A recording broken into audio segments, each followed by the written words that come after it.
En el año 1502, el cardenal Cisneros mandó construir la sala capitular de la Catedral de Toledo. Es el lugar de reuniones extraordinarias, capítulos, que realiza el Cabildo Catedral. Intervinieron en la construcción y también en la decoración numerosos artistas. Tenemos que recordar a Enrique Egas, Pedro Gumiel, Diego Copín de Holanda, también Diego López de Arenas y, cómo no, olvidar a Francisco Lara. Pero también queremos destacar la figura del gran pintor Juan de Borgoña. La capilla, la sala capitular, es una sala en donde se reúne, por un lado, la síntesis mariana de la vida de la Virgen, pero también es un resumen de la historia de la Iglesia Episcopal Toledana. Con el título de Capilla Sixtina de Castilla, huella de nuestro tiempo, les ofrece hoy este programa.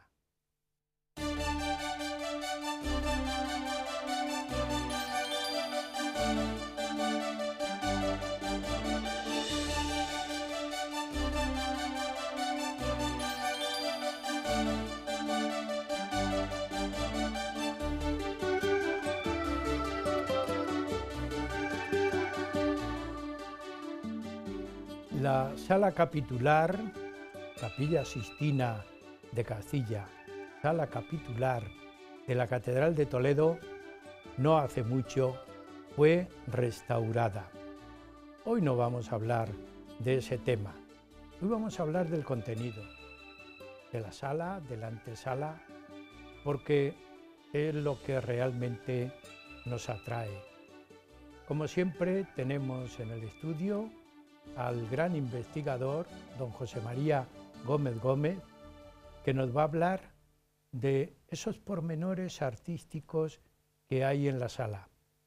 Don José María es catedrático, poeta, ya le pediremos alguna manifestación poética referente al tema, y él va a hablar de la sala capitular, pero a él le atrae mucho otro epígrafe, el que ya hemos indicado nosotros, Capilla Sixtina de Castilla. Nos va a dar todos los pormenores y detalles que aparecen en la sala y en la antesala, detalles artísticos y estéticos. Y con esa idea vamos a iniciar el programa. José María, una vez más estamos pensando, explicando, nos pasamos la vida, yo diría, formando, que es el último capítulo en donde aparece la educación. Enseñar, educar y formar. Siempre estamos formando. Y enseñar deleitando, al ser posible. Ya sabes que nos gusta enseñar, pero para gozar de la sabiduría, de la historia y, por supuesto, en este caso, del arte, que está hecho para eso. La sala capitular tenía una función, efectivamente, servir de espacio para las reuniones del Cabildo Catedralicio, pero aparte de eso, tiene también una función estética, una belleza, una armonía que nos invita a visitarla y a gozarla. Tenemos que presentar el programa con los personajes. Cisneros, Juan de Borgoña, que es el que destaca, es el gran pintor, aunque hay otros segundos, como yo citaba, que son los que diseñan, los que hacen arquitectónicamente el edificio, y los que, puestos en la girola de la catedral, pensaron dónde ubicar la sala. Sí. Pero Juan de Borgoña es el gran personaje. Sin duda. Pues vamos a ver cómo relacionamos Juan de Borgoña, Cisneros y la idea de hacer la sala capitular. Bueno, porque se había quedado la catedral sin sala capitular, al ser dedicada la sala capitular que había a los pies del templo a la nueva capilla mozárabe. Si allí se dedica ese espacio, que era reducido para las reuniones del cabildo, se dedica a la capilla mozárabe, hay que ubicar la sala capitular en otro lugar. ¿Y qué hubo que hacer? Pues construirla de nuevo en un lugar donde había una pequeña capilla, la capilla de Santa Isabel. Bueno, pues eso se remodeló totalmente y, por supuesto, se ahondó, se prolongó mucho, se hizo un edificio muy consistente, de sillería de piedra granítica que se observa al exterior, pasando la Puerta de los Leones, toda esa parte que hace esquina con la calle, luego todo eso es digamos, la estructura que por fuera tiene la sala capitular, que se dividió fundamentalmente en dos grandes espacios, ¿verdad? Que es la antesala y la sala propiamente dicha, la sala capitular, ¿verdad? Si te parece, José sí. María, nos situamos en la girola, para que Sí. quien nos ve Sí. diga dónde está ubicada. Sí, bueno, La pues girola. estamos viendo la portada en este momento. Eso es. Estamos viendo, estamos paseando por la girola y estamos viendo el remate superior de la portada, donde están esas estupendas esculturas diseñadas labradas por Copín de Holanda, por Diego Copín de Holanda, aunque el arco conopial precioso y toda la estructura arquitectónica del arco fuese obra, estuvo labrada por Antonio Gutiérrez, según el diseño de Copín de Holanda. Copín de Holanda es el que elabora, el que labra las tres figuras de la Virgen, a la que se dedica el espacio, a la Virgen María, todo el espacio de la sala capitular. A su derecha, a nuestra izquierda, está San Juan Evangelista, a la izquierda nuestra, y a la derecha de la Virgen está, podríamos haber visto antes, a Santiago apóstol, ¿no? Esa es la portada que abre a la girola. Pero la idea fundamental que está predominando en toda la catedral es la idea de la Virgen. Sí, por supuesto, el mensaje fundamental es la Virgen, su virginidad, desde su purísima concepción, su virginidad, y después, bueno, pues sobre todo, lógicamente, el ser ella, la Virgen, quien da todo el prestigio al templo, porque su aparición en el siglo VII con la casulla para obsequiar a San Ildefonso, el gran defensor y campeón de la virginidad de María, pues eso es lo que ha dado el prestigio histórico a este lugar sagrado como lugar de la Virgen María, ¿verdad? Conservamos la piedra sobre la que ella puso los pies. Entonces, toda esa visión de la Virgen, de las glorias de la Virgen, desde su concepción con el abrazo ante la Puerta Dorada, va a culminar en esa decoración, va a culminar con la imposición de la casulla a San Ildefonso, como los grandes méritos de la Virgen, que va a ser nuestra mediadora.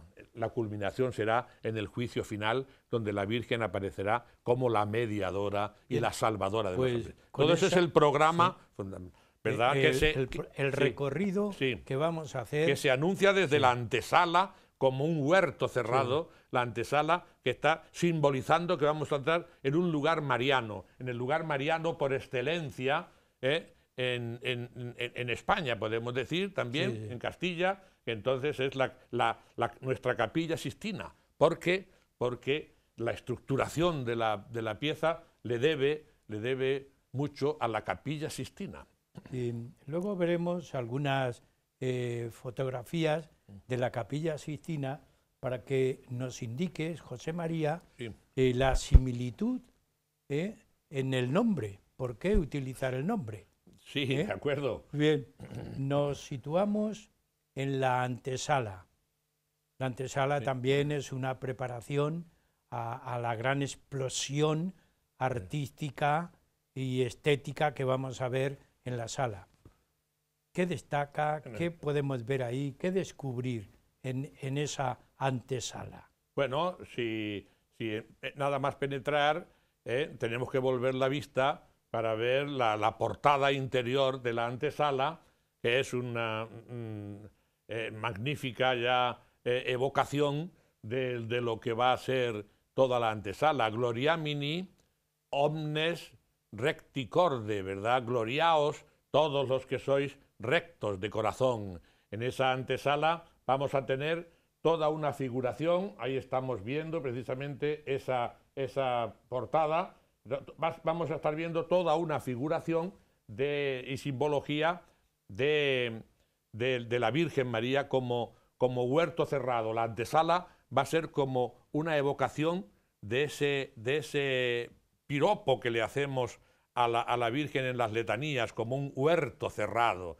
¿verdad? La Virgen como un huerto, como un prado que se solaza con las flores, que son sus virtudes, y los pájaros, que son los profetas, ¿verdad? Y los que la cantaron, ¿verdad?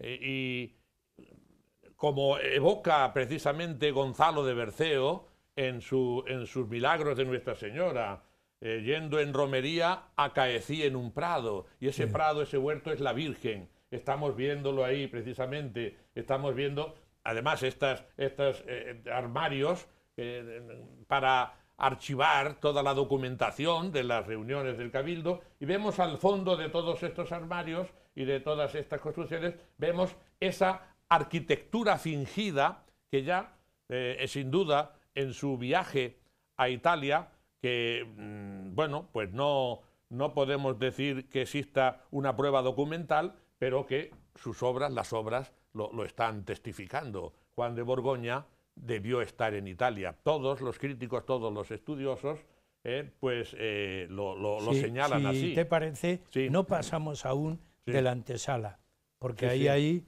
sí. hay contenido para que puedas explicar hombre, bien. Nos gustaría ver Sí. con detalle, ¿verdad?, las fotografías de los jarrones con las flores. Ahí tenemos esa magnífica visión. Vemos todos esos paisajes que Juan de Borgoña pinta a lo romano, como dice, conocemos precisamente la descripción del contrato que hicieron Pedro de Berruguete y él para pintar todo el claustro, que lo pintaron al estilo romano, que es como se llamaba esas ventanas fingidas, separadas por esos pilares. Y fijémonos, en este caso, como en esta última cena, que es de Cosimo Rosselli, en la Capilla Sistina, fijémonos cómo hay esas ventanas que tienen también una parecida digamos, vegetación, que sin duda, y en este caso, esta que es de Ghirlandaio, que es de quien se considera el gran maestro de Borgoña, y con quien es posible que trabajase el propio Borgoña allí en Italia. Vemos cómo está inspirado y se ve claramente esos paisajes a lo romano que él traslada aquí, y esos pilares que vemos ahí también como arquitectura fingida, con esa ornamentación que se decía a lo romano, que es una manera de decir que era a imitación de lo romano antiguo, de la Roma antigua, porque esto ya es el Renacimiento. Este es el comienzo del Renacimiento de la pintura. Fijémonos ahí, parece que hay una hornacina, de verdad. Además, lo pinta con una perfección tal Juan de Borgoña, que parece que esos jarrones con esas flores están incrustadas en una hornacina. Todo es arquitectura fingida a lo romano, pintura. También tenemos, y ahí vemos, yesería, escudos, emblemas. Exactamente, es que precisamente el estilo Cisneros, que es ese renacimiento plateresco de Enrique Egas y de Pedro Gumiel, que es también, digamos, ese renacimiento a lo romano de Juan de Borgoña. El estilo Cisneros añade también el mudéjarismo. El mudéjarismo lo tenemos ahí ya desde el artesonado que estamos visualizando, el artesonado de la antesala, ese magnífico artesón que preside con el escudo arriba del cardenal Cisneros. O bien esa portada que nos va a abrir a la gran sala, y que tiene esa decoración mudéjar, morisca, de mocárabes o almocárabes. Ahí la estamos viendo, la podemos ver detenidamente. Estamos viendo esa decoración a base de rombos y arriba esa arquería un tanto apuntada, insinuando un poco también la herradura. Ahí tenemos esa magnífica visión de esa portada morisca, de esa portada mudéjar, que, ¿verdad?, es obra de Bernardino Bonifacio. Conocemos el nombre porque todo esto está perfectamente documentado en el archivo catedralicio, y ya en su día, ya a finales del siglo XVIII, el canónigo Pérez Sedano publicó, y está presidiendo esa portada el escudo de Cisneros, y a cada uno de sus lados se puso también el escudo ya de quien empezó a ser su gran colaborador y hombre fundamental en el arzobispado de Toledo y sobre todo en la catedral, que no llegó a ser obispo, pero que era un gran intelectual, era don Diego López de Ayala. Don Diego López de Ayala tiene ahí también, al lado de del escudo de Cisneros, están sus escudos, lo mismo que en las vidrieras que en su época se hicieron. Es el canónigo obrero y figura más que muchos arzobispos, porque hizo por la Iglesia de Toledo y pudo hacerlo por el tiempo que trabajó para la Iglesia de Toledo, más que muchos arzobispos, y quiero evocar aquí y hacer un elogio de la figura de don Diego López de Ayala, ¿verdad? Bien, tenemos, sí, José María, para continuar completando este pequeño recorrido de la entrada, de la antesala, tenemos unos armarios ricamente labrados y trabajados. Sí, efectivamente, además... utilización, ¿para qué servían ese tipo de armarios?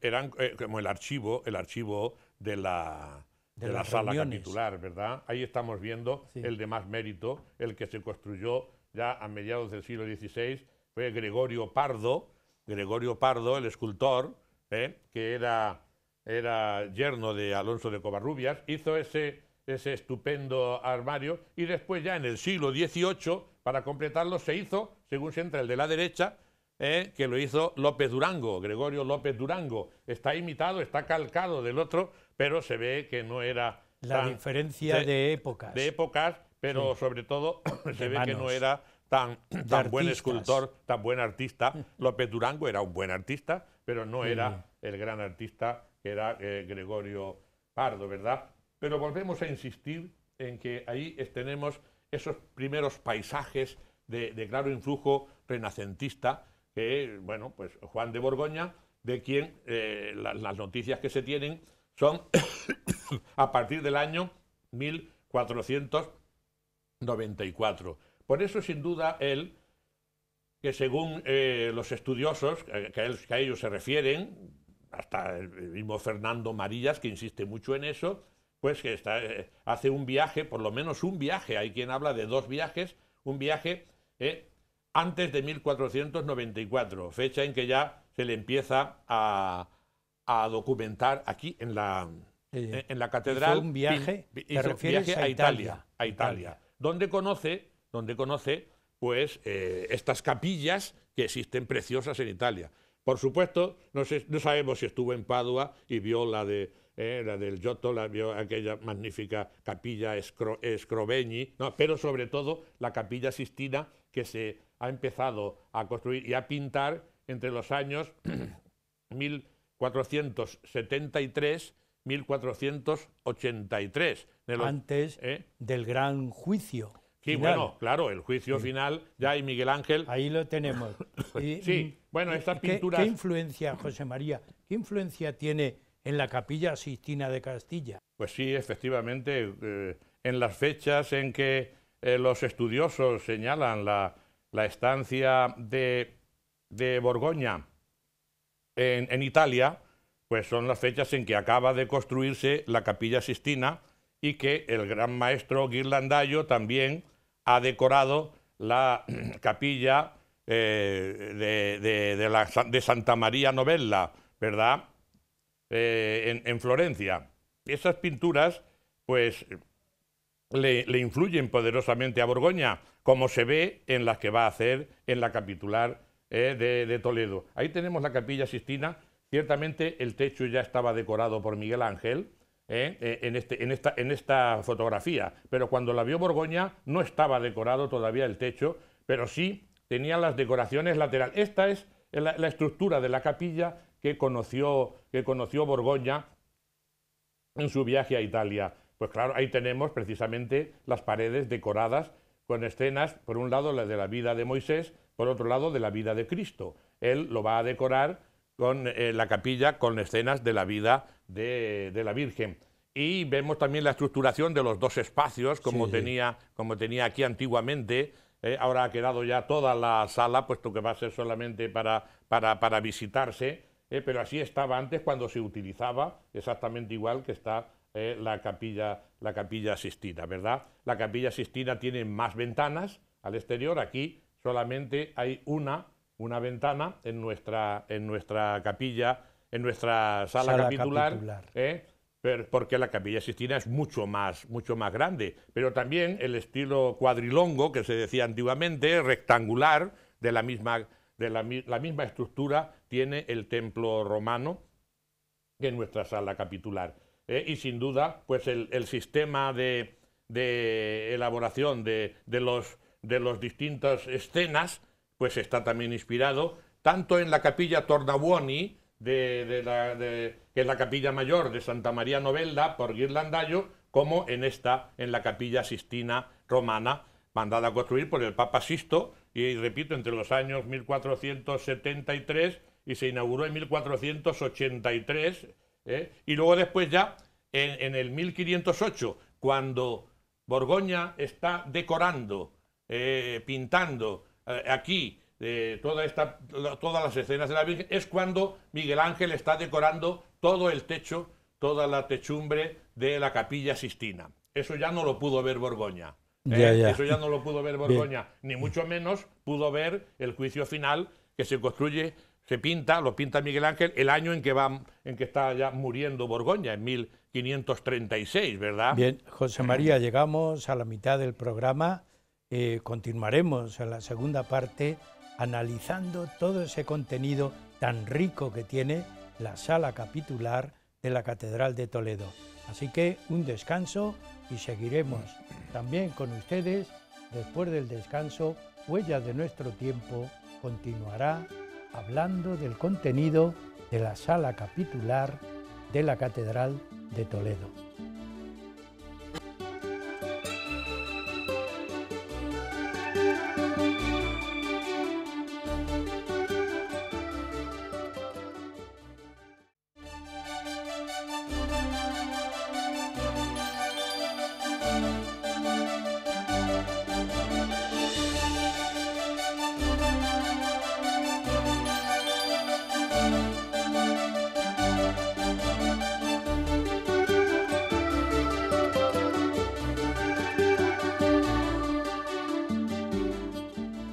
Seguimos en el programa Huellas de nuestro tiempo, hablando de la sala capitular de la Catedral de Toledo.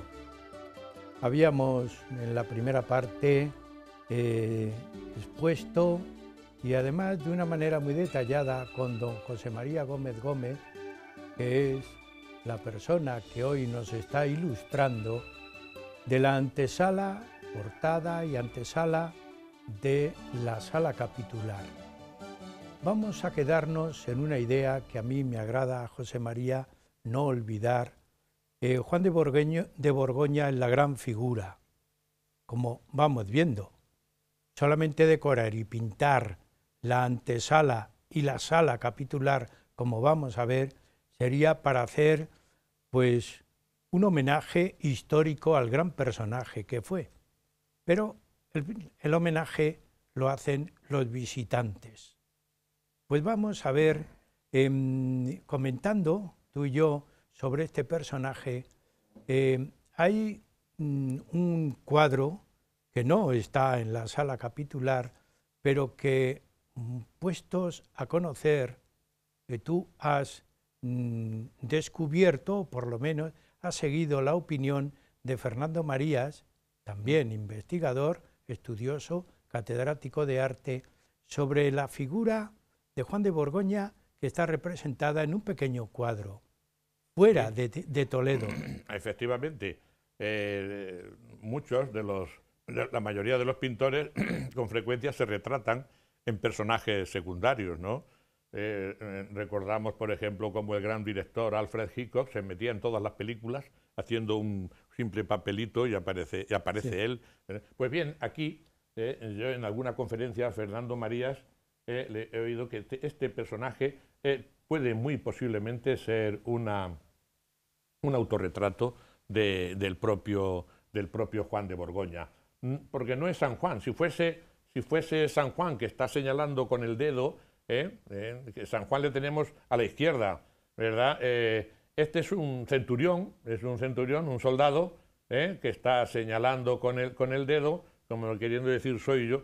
Bueno, pues es una manera de autoidentificarse, posiblemente, y un estudioso tan importante como Fernando Marías, pues yo creo que podemos presentarle como el posible autorretrato del pintor, que además él presentaba también en su conferencia, presentaba también en otros momentos que se hubiese también autorretratado, ¿verdad? Bien, pues con esa idea que estamos abundando en el conocimiento de Juan de Borgoña como el gran pintor, vamos a quedarnos en la puerta de entrada de la gran sala, de la sala capitular, en la puerta de entrada. Otra maravillosa obra de arte en la que no se suele reparar, ahí la estamos visualizando, es preciosa, obra también del mismo autor que labró esos magníficos mocárabes en estuco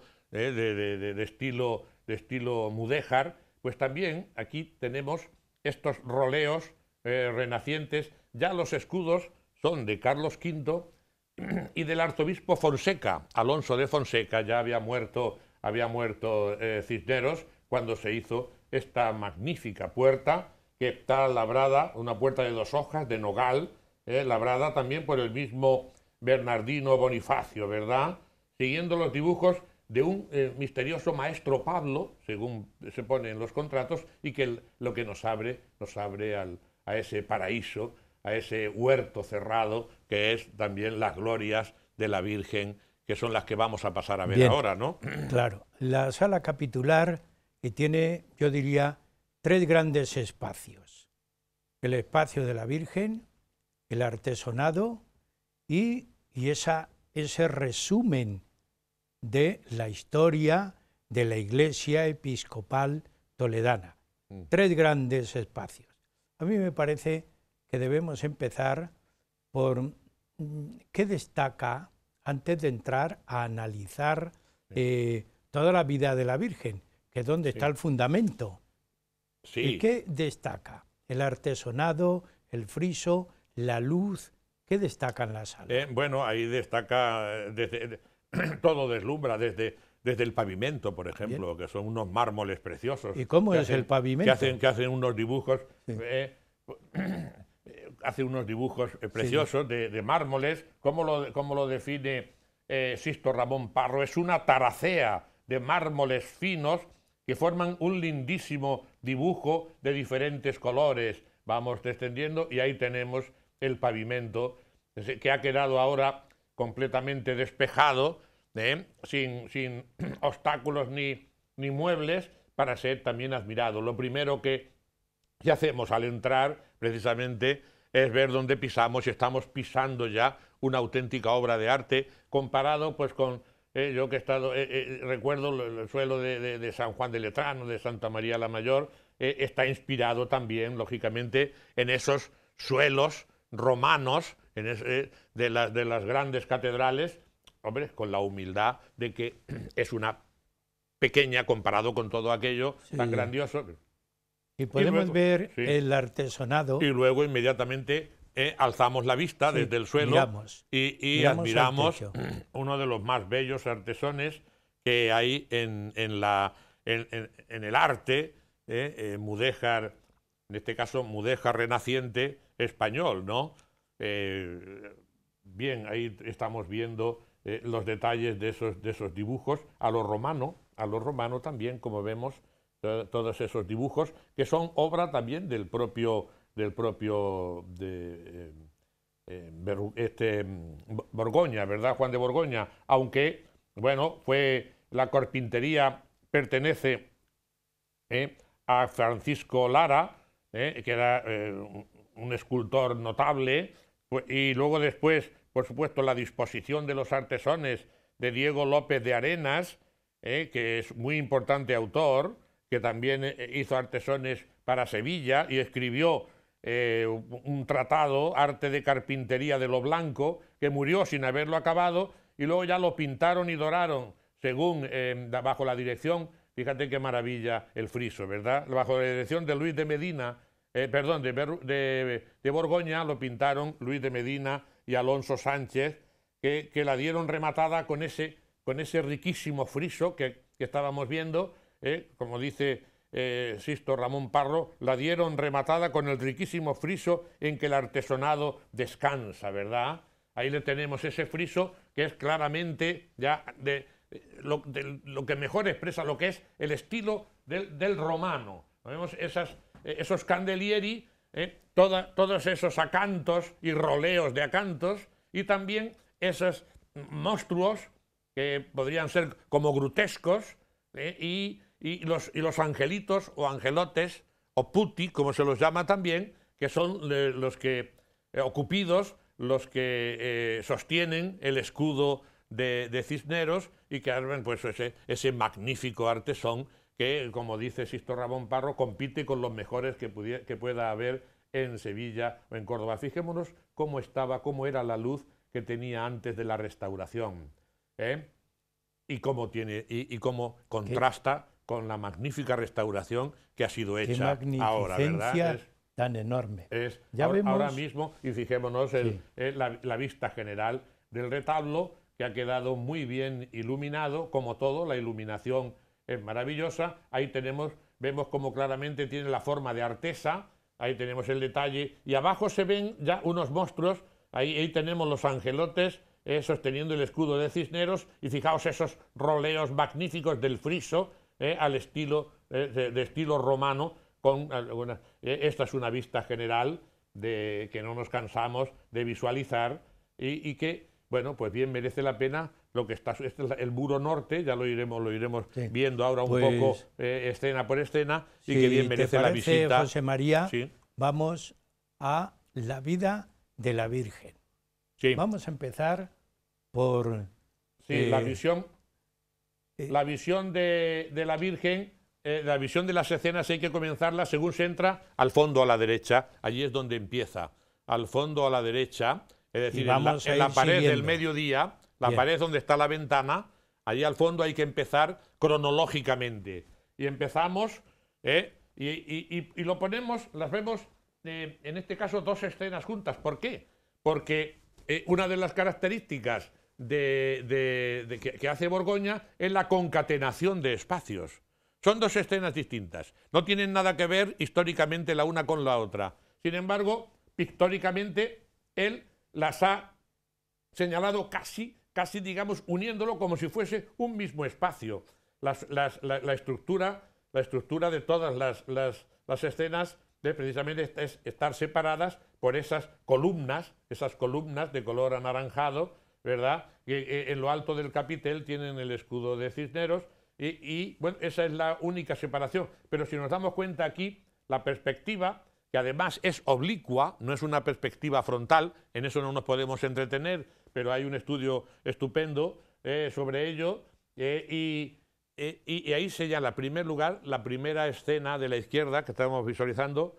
Si volvemos a verlo, la primera escena de la izquierda es el abrazo ante la puerta dorada. Es un modo simbólico de expresar la purísima concepción de la Virgen María. Si nos damos cuenta, a la izquierda hay un personaje al que se le está pareciendo un ángel. Es San Joaquín, que después viene aquí otro personaje con un corderito. Pues detrás está San Joaquín, se le aparece el ángel diciendo que su mujer, Ana, ya es fértil, ¿verdad? Y entonces, sabiendo que es fértil, y que puede concebir, que puede tener descendencia, corre a reunirse con ella y se encuentran porque ella también sale por la puerta de por la puerta de Jerusalén, la puerta dorada, y ahí se abrazan, y en ese es la concepción de María, ¿verdad? Y conectan en el segundo cuadro, en la segunda escena, ya es el nacimiento de la Virgen, pero ¿verdad? tiene correspondencia, ¿verdad? Sí, históricamente. Bueno, tienen correspondencia, pero lo que tienen es correspondencia, como vemos ahí, estructuralmente, estructuralmente como dos espacios concatenados. Parecen como si todo se desarrollase en una misma casa. Si ¿no? continuamos viendo, José después María, tenemos la ventana y después tenemos otros dos escenas en este muro del mediodía. Que se repite más o menos la idéntica estructura que hemos visto. Exactamente. También la concatenación de espacios. Aquí, un poco más, como vemos, a la izquierda es la presentación de la Virgen en los escalones, contemplado por San Joaquín y Santa Ana, que son los dos personajes que están mirando hacia allá, ¿no? Y cómo están relacionándose en este caso, dentro la misma escena, los dos espacios. El espacio donde el sacerdote está recibiendo a la niña, a la Virgen Niña, y luego la familia que están ahí esperando con otros niñitos que están ahí jugando, haciendo una escena. Continúa. Exactamente. Y lo que decíamos antes, el espacio está concatenado con el de la Anunciación. El de la Anunciación, ahí lo tenemos, en la Anunciación, la Virgen que está como en un altar, donde hay una hornacina, vestida de azul, de pureza. El arcángel aquí está inferior a ella, está arrodillado e inferior a ella. Pero que también tiene alguna identidad con Fra Angelico. Sí, ¿no? efectivamente, de Fra Angelico. Ahí lo tenemos. Y además este cuadro le tenemos en el Prado. Lo único es que, mientras que aquí Fra Angelico tiene a la izquierda el paraíso terrenal y la expulsión de Adán y Eva del paraíso, que va a ser reparado por otra mujer, por la Virgen María, pero vemos que es una arquitectura ya casi renacentista, Fra Angelico renacentista, pero volviendo a la imagen, aquí tenemos, sin embargo, ha puesto un templete en el muro donde Fra Angelico tiene al Santo Padre, a Dios Padre, que le tenemos aquí arriba a la izquierda, como Fra Angelico. Ahí tenemos al Dios Padre que está contemplando, digamos, y realizando. Y tenemos ese templete que es idéntico a uno que podíamos ver en una pintura de Ghirlandaio. José María, vamos a seguir, porque el tiempo corre. Estamos en la sala capitular. Ahora nos ponemos en el centro, pero tenemos que girar. Ahora vamos al muro norte. O según se entra, el muro de la izquierda. Ahí hay 5 escenas, porque como no tiene ventana, hay 5 escenas. Mientras que hay 4, las 5 escenas son, la primera es una escena donde esta es la visión global, las fotografías son mías, la mayoría de ellas, en este caso pido perdón si no son, pero creo que son bastante buenas. Y agradezco al señor Deán, a don Juan Miguel Ferrer, que me autorizó para obtenerlas para este programa, precisamente. Las 5 escenas, como vemos, están separadas, cada una, están separadas entre sí por esa columna, como hemos dicho, y empezando desde la izquierda, sigue cronológicamente la gloria, con la visitación que la vemos en un paisaje, en el paisaje exterior, como Ghirlandaio y otros pintores lo habían señalado, ¿verdad? Aunque ellos algunas veces pues ponen ahí la tenemos, la visitación. Su prima Isabel recibe la visita de María, que también estaba. Bien, aquí tenemos la visitación de Ghirlandaio en la capilla Tornabuoni, en Santa María Novella de Florencia, ¿no? Podemos ir pasando, viendo. En el centro vemos estas 3 imágenes, estas 3 escenas. La del centro es la presentación. Es la purificación, presentación del niño y la purificación. Vemos que también la forma del altar y la base octogonal están tomados también del mismo Ghirlandaio, que vemos aquí en este caso la presentación de Ghirlandaio, Sí, sí. lo vamos viendo para que veamos cómo tuvo que estar en Italia y tuvo que aprender de su gran maestro, ¿verdad? seguimos, Y la otra ya de la derecha es la dormición de la Virgen, la dormición, ahí está todo el colegio apostólico, pero vemos también cómo son dos arquitecturas concatenadas, o una misma arquitectura concatenada en dos escenas. La dormición de la Virgen está a la derecha y qué bien conseguido está esa especie de esa bóveda que ahonda la perspectiva, porque si algo tenemos que resaltar de forma magistral es ya la adopción definitiva de la perspectiva renacentista, tal y como lo había definido León Battista Alberti en su tratado de Pictura, o como después el mismo Piero de la Francesca, que sin duda que debió conocerle también a Piero de la Francesca. Podemos continuar viendo imágenes que no paramos. Bueno, y estamos estamos viendo todo el muro norte y ahora vemos ya la Asunción. La Asunción vemos también la perspectiva que León Battista Alberti en su tratado señala como perspectiva de forma piramidal. Lo vemos, podría formarse una pirámide cuyo culmen llega allí a Dios Padre, que está allí recibiendo y coronando a María. También la perspectiva de Soto in su, como dicen los técnicos, de mirada de abajo arriba. De abajo arriba, si miramos los apóstoles, vemos cómo están ofreciéndonos una perspectiva de Soto in su, que también la podemos admirar en el juicio final al que llegaremos luego. Bien, y después de la Asunción nos queda, pues claro, la razón de ser de la gran devoción y de la dedicación de la catedral a la Virgen María, que es que la Virgen María pues consagró la catedral con su presencia y abrazó a la Virgen del Sagrario. José María, Sí. nos queda el frente. Primero nos queda el frente para completar sí, todo la vida el recorrido mariano. Sí. Si te parece, lo analizamos. El frente tenemos ya allí, el tiempo nos va reclamando. Nos va reclamando, sí. Pero se puede ver el frente. Pero que quede un poco el gusto para que la gente venga a verlo, porque esto merece la pena ya visualizarlo. Tiene muchas visitas, pero todos los toledanos y los españoles tenemos que venir. Fijaos qué magnífico frontal, donde está la silla arzobispal. Pues tenemos ahí precisamente el descendimiento a la izquierda, qué armonía de figuras, el descendimiento. Después algún detalle, aquí está el llanto, un detalle del llanto de la Virgen, que es el cuadro central, que es, digamos, como decíamos, la quinta angustia, la Virgen llorando ante su hijo muerto, en su regazo, y a la derecha la resurrección de Cristo, ¿verdad? ¿Y qué tenemos arriba, José María? Arriba de eso, encima de eso.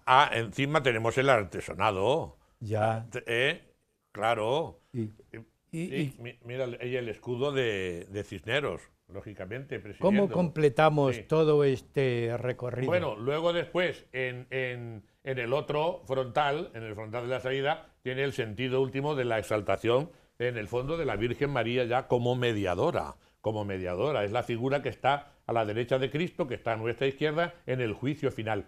Esta es precisamente digamos, la apoteosis de la sala capitular, ¿no? Que todos vamos a ser sometidos. Este es el colorido que tenía antes de la reconstrucción, con la pátina del tiempo, el humo de las velas y ya el desgaste que el tiempo... Y esta es la luminosidad, ¿verdad?, de colorido. con la que tenemos. Efectivamente, la riqueza a la derecha, de colorido no tiene color. Sí, y ahí vemos... Arriba tenemos los apóstoles, tanto a la izquierda como a la derecha, como vemos, en el primer cuerpo de arriba están los apóstoles como mediadores.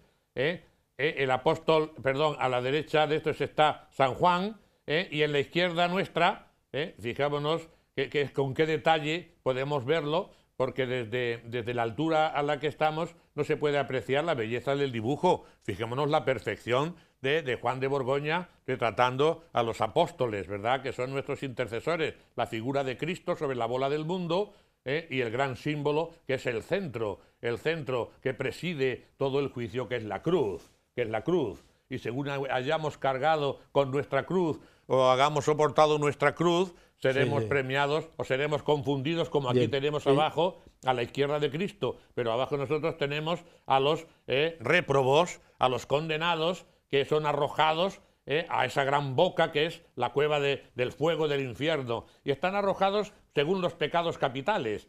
En los letreros podemos leer precisamente soberbia, avaricia, lujuria, ira, gula, en fin, pereza, los 7 pecados capitales, cada uno según el pecado que más ha cometido en su vida, serán condenados al fuego eterno. Ahí los tenemos.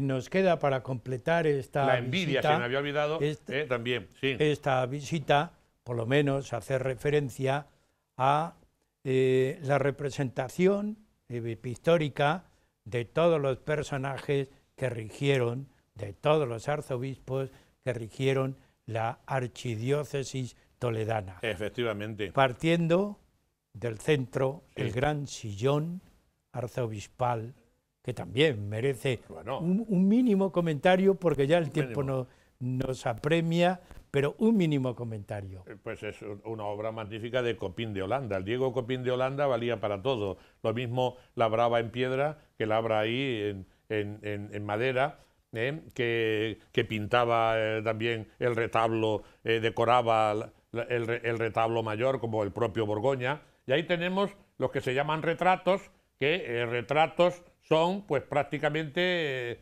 desde Alonso Carrillo, Mendoza Cisneros, y luego después ya, desde el siglo XVI, sí, de Guillermo de Croix y Tavera y todos estos, ya son retratos, pero los otros son figuras, son retratos imaginarios, ¿verdad? Pero ¿cómo pudo inventar Juan de Borgoña y tantos retratos? Los inventó todos ellos, claro, y los que tienen además el aura son santos, ¿verdad? Toda la primera fila es la suya y los 2 primeros de la fila segunda. Este es el último de la fila, porque que es Cisneros, con el que termina él. Bueno, volvemos a la imposición de la casulla. Empieza con San Eugenio. Hay que empezar, según miramos nosotros, a la derecha de la silla, y ahí todo el primer friso es el que pintó Borgoña. Y entregó, se dedicaría en cuerpo y alma, vulgarmente dicho, a la Catedral de Toledo. Ahí estuvo. No, en ese momento está pintando también el retablo de la Catedral de Ávila, que es muy importante. José María, bien, algún detalle más, porque nos queda otro compromiso tuyo. También él pintó el retrato de Guillermo de Croix más tarde, y luego pintó también el retrato este posiblemente de Goya, del cardenal Borbón, y bueno, pues otros cuadros. Ahí está el que pintó Romero Carrión, que pintó del cardenal Play-Deniel, o el primero que descubrió su cuadro en persona fue don Marcelo, precisamente. Don Marcelo, que es obra de Carlos Pérez Herce, la pintura, ¿verdad? María José Ruiz es la autora del cardenal Cañizares. Hemos visto antes uno muy bueno de Sandoval y Rojas, que es de Tristán, en fin. José María, llegamos al final, pero el final siempre tiene un colofón, que es un poema, un soneto, una poesía tuya. Cualquier poesía es válida, se llame como se llame. Sí. Desde una décima, un pareado, un terceto, un cuarteto o un quinteto, todo vale.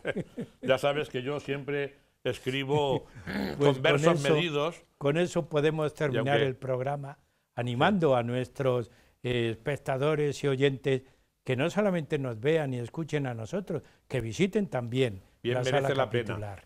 Bien merece la pena la visita, porque van a disfrutar, ¿no? Yo próximamente voy a ir con algún grupo de Talavera. Pues, José María, adelante. Estos versos que dedico a la sala capitular, se los quiero dedicar personalmente al deán, al señor deán, que también bueno, pues está, digamos, dirigiendo el Cabildo y que además pues tuvo el detalle de permitirme pues fotografiar también piezas para poder completar este programa. Nos ha quedado mucho en el tintero, pero bueno, todo se suplirá con la visita de todos nuestros telespectadores que quieran completar este programa, estos apuntes que hemos dado hoy como introducción a la visita que sin duda nadie debe perderse de esa magnífica, recién reconstruida, recién reparada sala capitular de la Catedral Primada. Yo le dedico estos versos y se los dedico como homenaje también al señor deán, a don Juan Miguel Ferrer. Un arco conopial nos introduce en un zaguán decorado de jarrones floridos, tal vez místicos blasones que mácula de roña no desluce. Enfrente laboriosa yesería que coronan las armas de Cisneros. Despliega a nuestros ojos lisonjeros el esplendor del arte y su armonía. Y no acierta el alma con qué belleza deleitarse primero, si el dorado del arduo, renaciente artesonado, urdido con geométrica destreza, o los muros que ahondan un fingido espacio de paisaje indefinido y hábil concatenada arquitectura, o los rostros, las vestes y las manos de históricos prelados toledanos, de prestante y hierática figura. Quiso tener el cardenal de España en esta sala su ideal Sistina, y si no pudo tanto su alta hazaña, sí pudo consagrarla tan divina. La gloria de María es el primor que ilustra cada escena silenciosa, pues ella bajó un día esplendorosa a honrar en este templo a su pastor. Un calvario trifonte es el testero, y un juicio final, plástica advertencia de que el juez eternal y verdadero a todos dictará justa sentencia. Juan de Borgoña fue el fiel instrumento, Dios el autor del magno monumento. Pues José María, como siempre, gracias por esos versos, por todo el recorrido que nos has llevado en la sala capitular y a continuar, que es tu fiel destino continuar. También a ustedes, amigos, continúen en el programa Huellas de Nuestro Tiempo, que todas las semanas les ofrecemos un tema distinto. Muchas gracias.